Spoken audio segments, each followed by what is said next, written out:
آج کا دور آپ کو پتہ ہے، میڈیا، اخبارات اور ریڈیو کا دور ہے۔ اگر آپ سے کہا جائے کہ کسی ایک واقعے سے متعلق، کیونکہ آپ اس کے بارے میں ایک کلیئر سٹینڈ رکھتے ہیں، تو اگر کسی واقعے کے متعلق آپ سے یہ پوچھا جائے کہ آپ اس کو فلاں واقعہ یہ ہوا آپ نے سنا، اور آپ سے پوچھا جائے کہ آپ فلاں شخص کو قاتل گرداننے کے لیے تیار ہیں، جبکہ یہ واقعہ کربلا 1400 سال پہلے ہوئی ہے، تاریخ بھی غلط ملت ہے، مکس ہے، سچ ہے، جھوٹ ہے، اس کے باوجود آپ کوئی کلیئر کٹ سٹینڈ اور حتمی رائے لے سکتے ہیں کہ فلاں شخص مجرم تھا؟ مجرم کا مسئلہ ہی نہیں ہے، یہ دیکھیں بڑا انہوں نے رخ بدل دیا ہے۔ ہم تو مجرموں کو اسپیسیفائی اس طریقے سے کرنا ہی نہیں چاہتے، اس سے تو غرض ہی نہیں ہے۔ ہم تو اس واقعے کے پس منظر، اس کے ایفیکٹس کو ڈسکس کر رہے ہیں۔ مثال کے طور پہ آپ اسے سمجھیں کہ مسلمان 10 ذوالحجہ کو سنت ابراہیمی پوری کرتے ہیں، تو کیا ہم 10 ذوالحجہ کے کانٹیکسٹ میں یہ ڈسکس کرتے ہیں کہ جو مینڈا قربان کیا تھا ابراہیم علیہ السلام نے وہ کتنے کلو کا تھا، یا اس کے سینگ کتنے تھے، ان کا کلر کیا تھا، یا جب انہوں نے ذبح کیا تھا تو اس کے کتنے حصے کیے تھے، کتنی کتنی بوٹیاں بنائی تھیں، اس کو بھون کے کھایا تھا یا سٹیم روسٹ کیا تھا، یہ ڈسکس کرتے ہیں۔ یہ انٹرسٹ کی چیزیں ضرور، اصل چیز ہم اس تھیم کو فالو کرتے ہیں کہ ابراہیم علیہ السلام نے اللہ کے لیے قربانی دی۔ واقعہ کربلا اس سے ریلیٹڈ نہیں ہے کہ جی ان کے اوپر پانی بند ہو گیا، ان کے اوپر ظلم ہوا، کتنے بندے شہید ہوئے، یہ سیکنڈری چیز ہے۔ اصل چیز ہے کربلا ہوئی کیوں نبی علیہ السلام کی محنت کو 50 سال کے اندر اس لیول تک پہنچا دیا گیا کہ ہزاروں صحابہ زندہ ہیں اور نبی صلی اللہ علیہ وآلہ وسلم کی پوری اولاد ذبح کر دی جاتی ہے۔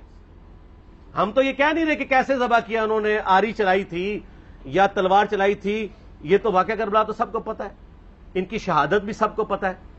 جامعہ ترمذی میں حدیث ہے حسن و حسین جنتی نوجوانوں کے سردار ہیں، اور ان کی والدہ جو ہے وہ جنتی عورتوں کی سردار ہیں، اور المستدرک الحاکم میں حدیث ہے حسن و حسین جنتی نوجوانوں کے سردار ہیں اور ان کے والد ان سے بھی بہتر ہیں۔ تو یہ تو ڈیفینٹ حدیثیں ہیں، یہ تاریخ تو نہیں ہے، نبی علیہ السلام کے فرامین ہیں۔ تو ان کی موجودگی میں ان کے ساتھ یہ کچھ کیا جائے تو ہم نٹی گریٹیز میں نہیں پڑھتے، ہم اس تھیم کے اوپر کہ یہ کون سی چیز تھی جس نے خلافت راشدہ کو ملوکیت میں بدل دیا، ہم اس تھیم کے اوپر بات کرتے ہیں۔ ہم کہتے ہیں چھوڑ دیں، بندے ہندے چھوڑیں، الٹیمیٹلی کیا نکلا ہے، کس کی وجہ سے ہوا ہے، وہ تو احادیث کی کتابوں میں موجود ہے۔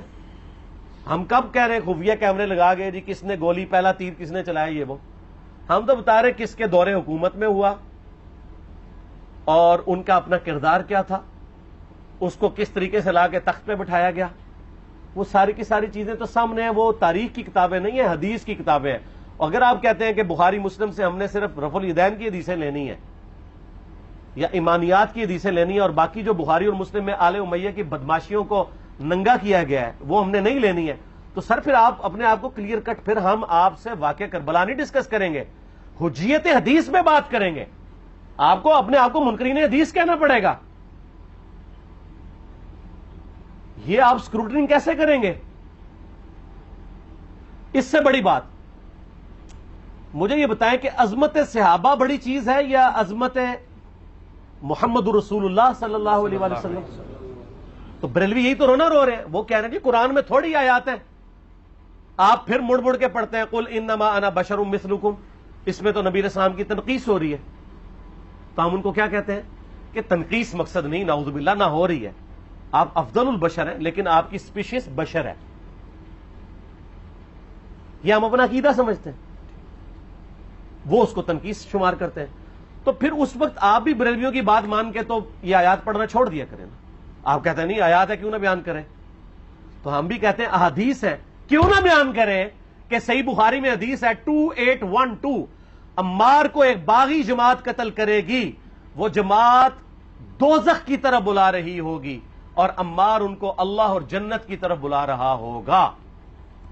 اب اس کے نرغے میں جو آتا ہے وہ آئے، میں اپنے نبی سے ٹکر لے لوں آپ لوگوں کے منہ کا خیال رکھتے ہوئے کہ میں نبی علیہ السلام کو کہوں کہ آپ نے کیوں ایسی بات کر دی کہ مولا علی کے مخالفین کو آپ نے دوزخ کی طرف بلانے والی جماعت کہہ دیا، تو لیں آپ ٹکر، جائیں سیدھا دوزخ میں، اور تھوڑی جرت کریں، آپ یہ کہا کریں کہ اے اللہ، اپنے لیے کہا کریں کہ اللہ تعالیٰ آپ کا حشر یزید اور یزید کے آباء و اجداد کے ساتھ کرے اور اس کی اولاد کے ساتھ۔ ہم کہتے ہیں کہ اللہ تعالیٰ ہمارا حشر جو ہے وہ مولا حسن حسین مولا علی علیہ السلام اجمعین اور اہل بیت کے ساتھ کریں، آمین۔ اور آپ میں تو اتنی جرت نہیں آپ یہ بات بھی کر سکیں، کیونکہ ان کو پتہ ہے۔ تو نبی علیہ السلام کی احادیث کو بیان کرنے کو یہ سمجھتے ہیں کہ جی اس سے مصیبت کھڑی ہو جائے گی، تو اپنے آپ کو منکرین حدیث ڈکلیئر کریں، پھر حجیت حدیث کا مقدمہ ڈسکس ہوگا، پھر کربلا نہیں ڈسکس ہوگی۔ اور یہ ٹی وی پہ بھی آ کے مولوی بیٹھے ہوتے ہیں، سنیوں کے بھی شیعوں کے بھی، مڑ مڑ کے جی وہ یزید نے یہ کر دیا۔ وہ یزید نے کیا کیا ہے یار؟ وہ تو سسٹم کا نمائندہ بن کے آیا جو پیچھے سے خراب تھا۔ یزید کو لے کے بیٹھے ہیں، یزید یزید یزید یزید، بھائی پیچھے سے معاملہ خراب ہوا ہوا ہے۔ اگر نہیں یقین آتا تو یہ بخاری مسلم کی میں نے آلموسٹ 200 سے زیادہ احادیث مین اسٹریم کی کتابوں سے اکثر بخاری مسلم جمع کیے، پڑھے۔ اور سر میں نے تو ان کو چیلنج دیا ہے، یہ حدیثیں پڑھ کے نا اپنے ممبروں سے صرف ان حدیثوں کی تشریح اپنی پبلک کے سامنے کر دیں، نہیں کر سکتے تو وہ لعنت کے مستحق تو ہو رہے ہیں نا، حق چھپا کے، اور قیامت دن کے منہ پہ لگام ڈالیے، اور پھر مڑ مڑ کے کہتے ہیں نہیں جی وہ کچھ چیزیں خاص ہوتی ہیں وہ عوام الناس کے سامنے نہیں کرنی چاہیے، وہ صحابہ کرام بھی بعض اوقات ایسی باتیں پبلکلی نہیں کرتے تھے۔ میں نے اس کے اوپر بڑا ایک میرا کلپ ہے یوٹیوب پہ، مولا علی سے متعلق 5 جھوٹ، تو میں نے کافی ساری چیزیں اس میں ڈسکس کی ہیں۔ لیکن میں یہ کہتا ہوں کہ اللہ کے بندو، جو چیزیں نبی علیہ السلام نے منع کی ہیں بیان کرنے سے وہ تو ہم ڈسکس کر بھی نہیں رہے۔ میں نے آج تک آپ کو منافقین کے نام بتائے ہیں؟ آپ نے حذیفہ ابن یمان کو بتایا تھے نا آپ صلی اللہ علیہ وآلہ وسلم نے، صحیح بخاری میں آتا ہے، تو میں نے آپ کو بتایا، آپ رازدار رسول تھے، وہ ختم ہوگی بات۔ میں نے کبھی ڈسکس کی ہے؟ اگرچہ میں نے صحیح مسلم کی حدیث 7035 نمبر ڈسکس کی ہے کہ نبی علیہ السلام نے فرمایا میرے صحابہ میں 12 منافق ہیں، وہ کبھی بھی جنت میں داخل نہیں ہوں گے یہاں تک کہ سوئی کی ناکے سے اونٹ نہ گزر جائے، اور ان میں سے 8 ایسا ہے جس کی کمر پہ دوبیلا پھوڑا نکلے گا۔ میں نے آج تک آپ کو بتایا کہ کس کس کی کمر پہ دوبیلا پھوڑا نکلا اور اس کی موت اسی پھوڑے میں ہوئی ہے، بتایا؟ تو میں تو وہ چیزیں ڈسکس بھی نہیں کر رہا، میں وہ چیزیں ڈسکس کر رہا ہوں جو نبی علیہ السلام نے علامات النبوہ میں بتائی ہیں۔ یہ امام بخاری حدیث نبوت کی دلیل کے چیپٹر میں لے کے آئے ہیں، اور امام بہقی نے 3500 احادیث پر مشتمل ایک کتاب لکھی ہے دلائل النبوہ، کہ ہم نبی صلی اللہ علیہ وسلم کو نبی کیوں مانتے ہیں، اس کے اوپر، اور اس میں یہ ساری حدیثیں عمار بن یاسر کے قتل والی لے کے آئے ہیں،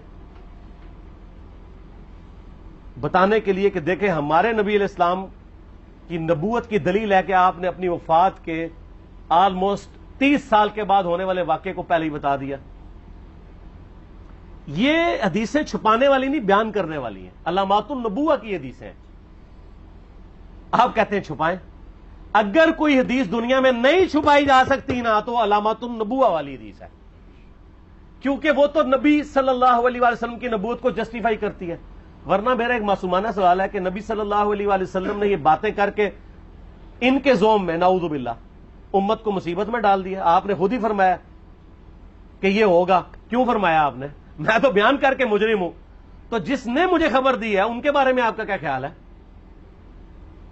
یہ مسند احمد کی حدیث یہ میں نے گھر بیٹھ کے بنائی ہے کہ میری بیوی کا کیا حال ہوگا جس پہ ہوب کے کتے بھونکیں گے۔ تو سیدہ عائشہ سے مجھ سے زیادہ نبی علیہ السلام کو محبت تھی، لیکن آپ اللہ کے پیغمبر تھے، آپ نے اپنے گھر کی خبر بھی نہیں چھپائی، بتا دی کہ یہ ہوگا۔ اور اس سے بڑھ کے آپ صحیح بخاری میں دیکھیں عمار بن یاسر کا خطبہ ہے، میں نے یہ سارا، پریشان نہیں ہونا، یہ ریسرچ پیپر میں سارا کچھ موجود ہے، اور کوئی چیز بھی ایسی نہیں جو اس میں سکپ ہو۔ صحیح بخاری میں خطبہ ہے کہ عمار بن یاسر کو مولا علی نے بھیجا کوفے میں، کوفے والے نیوٹرل ہو گئے تھے کیونکہ بصرہ سے سیدہ عائشہ آ رہی تھیں، اور وہاں پہ انہوں نے کہا نہ ہم سیدہ عائشہ کا ساتھ دیں گے نہ مولا علی کا دیں گے، تو عمار بن یاسر کو تیار کرنے کے لیے، یعنی وہاں کے جو عوام تھی اس قتال کے لیے مولا علی نے بھیجا۔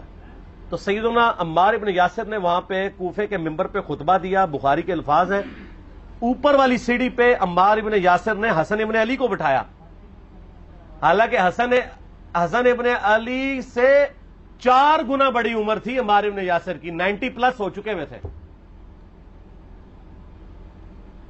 3-4 گنا ان کی عمر تھی، لیکن اہل بیت کا احترام کیا. خود نچلی سیڑھی پہ بیٹھے. بخاری کے الفاظ ہیں کہ اے لوگوں، اللہ نے تمہیں آزمایا ہے، ایک طرف دنیا اور آخرت میں تمہارے نبی کی بیوی ہے سیدہ عائشہ، دنیا اور آخرت میں، یعنی عزت اپنی جگہ قائم. یہاں لوگ سمجھتے ہیں کسی کی غلطی آ گئی تو پتہ نہیں کیا ہو گیا. وہ یار اس کا مرتبہ اپنی جگہ ہے، غلطی اپنی جگہ ہے، پیغمبر نہیں ہے وہ. اور دوسری طرف علی ابن ابی طالب ہے.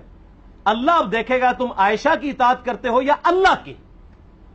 علی کی نہیں، اللہ کی. کیوں؟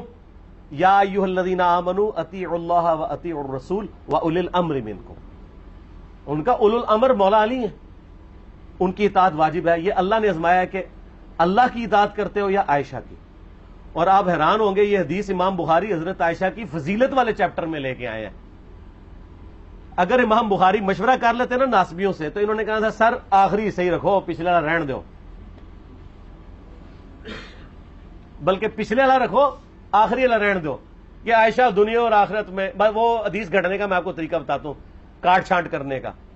وہ آدھی حدیثیں لکھتے ہیں نا، آدھی حدیث ایسے لکھتے ہیں امام بخاری کہ سیدہ عمار ابن یاسر نے خطبے کے دوران فرمایا کہ سیدہ عائشہ دنیا اور آخرت میں تمہارے نبی کی بیوی ہیں، بس. لیکن امام بخاری نے پوری حدیث لی ہے، آگے وہ بھی ڈالا ہے کہ اللہ آزما رہا ہے کہ عائشہ کی اطاعت کرتے ہو یا اللہ کی، جیسے آپ کے علماء کر رہے ہیں. صحیح مسلم کی حدیث 6488 آدھی بیان کرتے ہیں سارے مولوی، بریلوی، دیوبندی، اہل حدیث سب. میرے صحابہ کو برا مت کہو، اگر تم میں سے کسی نے احد پہاڑ کے برابر بھی سونا خیرات کر دیا اور میرے صحابہ نے 1 مد یعنی 600 گرام خیرات کی، آدھا کلو، اس کے آدھے کو بھی نہیں پہنچ سکتا بس. حالانکہ یہ مسلم کی حدیث سٹارٹ اس سے ہوتی ہے کہ عبد الرحمن بن عوف کو خالد بن ولید نے گالیاں دی جھگڑے کے دوران. حالانکہ دونوں مسلمان تھے، دونوں صحابی تھے. آپ نے حضرت خالد بن ولید کو بلا کے ڈانٹا، فرمایا تم میرے صحابہ کو برا مت کہو. تو خالد بن ولید نے تو آگے سے نہیں کہا حضور میں بھی صحابی ہوں. ان کو پتا تھا کہ عبد الرحمن بن عوف نے اس وقت اسلام قبول کیا جب اسلام کا مطلب تھا مار، تکلیف اٹھانا، اور خالد بن ولید نے گولڈن پیریڈ میں صلح حدیبیہ کے بعد اسلام قبول کیا. میں تم لوگ یہ کر رہے ہو، تم لوگ اگر احد پہاڑ کے برابر بھی سونا خیرات کر دو، یعنی صلح حدیبیہ کے بعد والے لوگ میرے ان کے برابر نہیں ہو سکتے.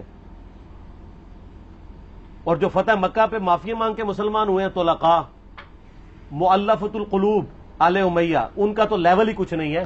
یہاں تو خالد بن ولید کے بارے میں یہ بات کی جا رہی ہے. اور پھر وہ مؤلفۃ القلوب اپنے زمانے میں ممبروں پہ سب و شتم کروائیں سیدنا علی پر. تو سب سے پہلے تو ان کو کہنا چاہیے جن کے بارے میں حدیث تھی کہ تم صحابہ کو گالی مت دینا. ہم نے تو خیر کبھی دی بھی نہیں ہے.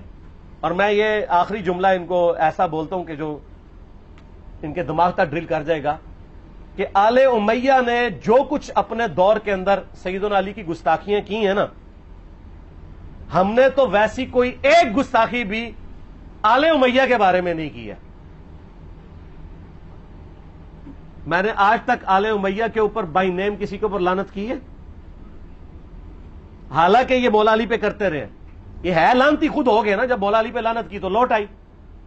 مسند ابی اعلی میں صحیح سند کے ساتھ حدیث موجود ہے، مسند احمد میں بھی موجود ہے کہ سیدنا علی کو جس نے گالی دی اس نے رسول اللہ کو گالی دی صلی اللہ علیہ وسلم.